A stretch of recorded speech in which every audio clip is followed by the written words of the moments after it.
So I'm going to define a term or a concept that writers use all the time to describe their work. Today's concept is persona, and yes, persona is more than the title of a very popular Japanese video game franchise. In poetry, persona refers to the voice adopted by the speaker of the poem, when the speaker of the poem is not speaking from their own point of view, but rather from the point of view of someone else. Think of the persona poem as a dramatic monologue in which you are writing or reading a poem in someone else's voice. This persona might be a historical figure or a public figure like a politician. It could be a book protagonist. It could be, a family member, someone who's, someone you know in real life, or it could just be an imagined speaker.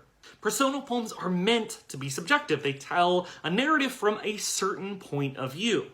Persona poems can be useful for navigating historical, social, and political ideas. But of course, the idea of taking on someone's voice can be a little tricky. You want to make sure that if you're adopting someone else's voice or using their voice, that you're not speaking for them or even speaking over them.